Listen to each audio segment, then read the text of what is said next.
Hello everybody, welcome back. This week we will be reading Chapter 8. The last time Mr. Monroe had to escape from the hotel, he managed to break out after a fight with one of his followers. Now he has to deal with the followers at the front of the hotel and get clear. Let's see what happens in Chapter 8.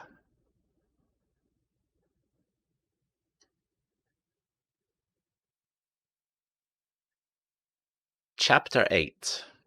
Pentti Virolainen's sister. Monroe ran out onto Hameenkatu. He looked to the right, and as he expected, there were a couple of men standing and smoking cigarettes outside the front door of the hotel. Quickly, Monroe looked to the left. 20 meters away, on the other side of the street, facing away from the hotel, was a gray car, number VEJ 563. Monroe turned back to the right. The men had thrown away their cigarettes and were coming towards him. "Quick!" shouted Monroe in Finnish. "Call the police! There's a serious fight back there!" The two men started running towards him. Monroe didn't move. The men ran past Monroe without looking at him and turned the corner into the car park. It would take them a few seconds to find their friend.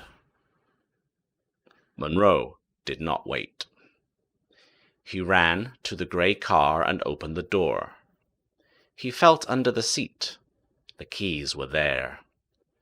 2 minutes later, he was driving along the road to Helsinki, checking that he really had lost all his followers. When he was sure, he pulled into the side of the road and sent a short message to London. "Thanks for the car."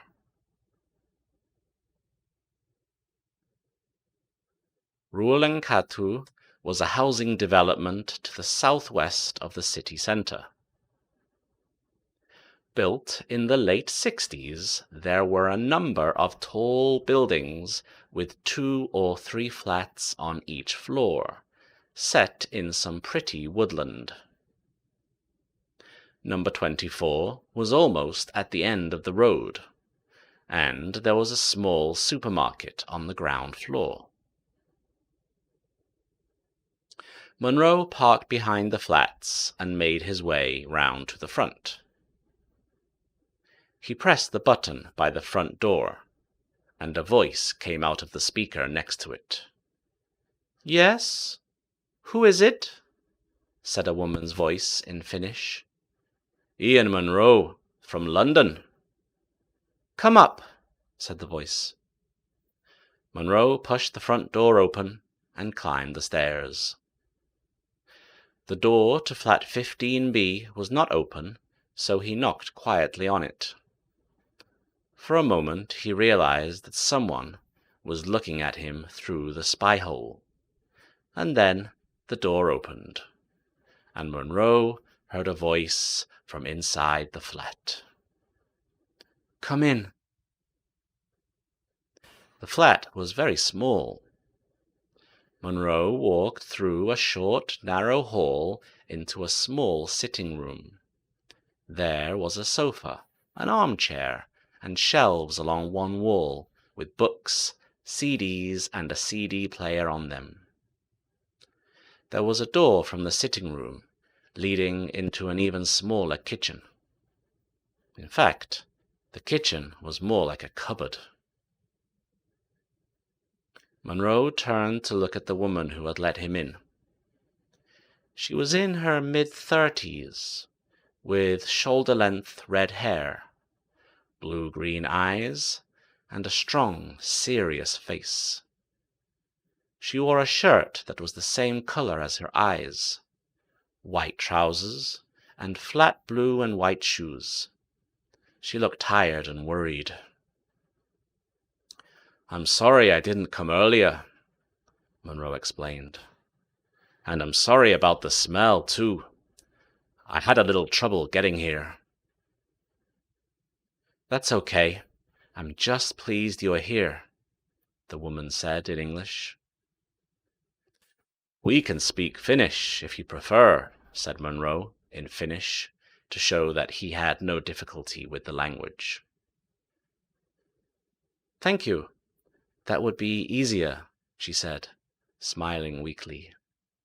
Would you like some coffee or something to eat?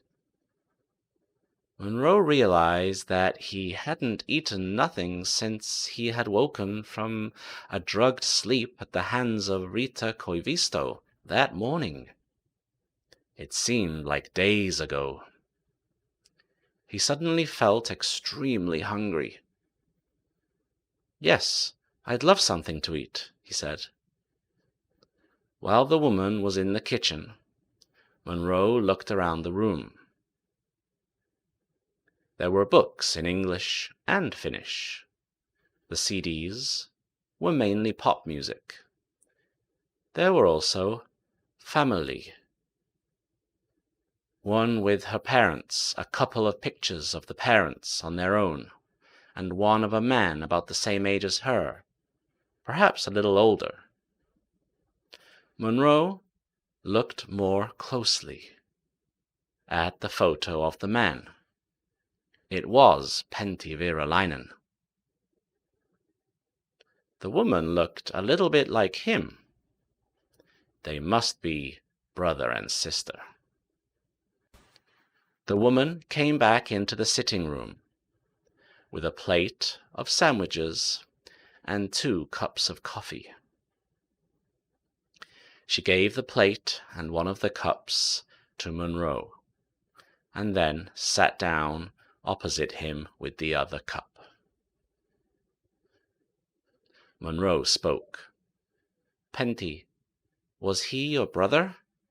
Yes, said the woman. How do you know? The pictures. Monroe looked over at the photographs. The woman put her hands together on her knees and looked straight at Monroe.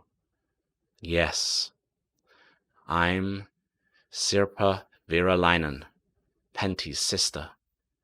Just before he went to meet you, he told me everything he knew. I think he realized that something might happen to him.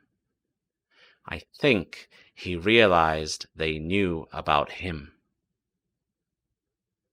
Monroe reached out and put his hand softly on hers. I'm sorry about Pentti, he said, and took his hand away. Thank you, she replied. Please, continued Monroe, tell me what he told you. And that is the end of chapter 8. So he escaped from the hotel, he got a car, he drove to Helsinki, and he met Pentti Virolainen's sister. We will have to wait until next week to find out what Mr. Virolainen had to tell him. Alright, exciting developments in the story. I look forward to talking with you about this in class. Thanks for watching, see you in the next video. Bye bye!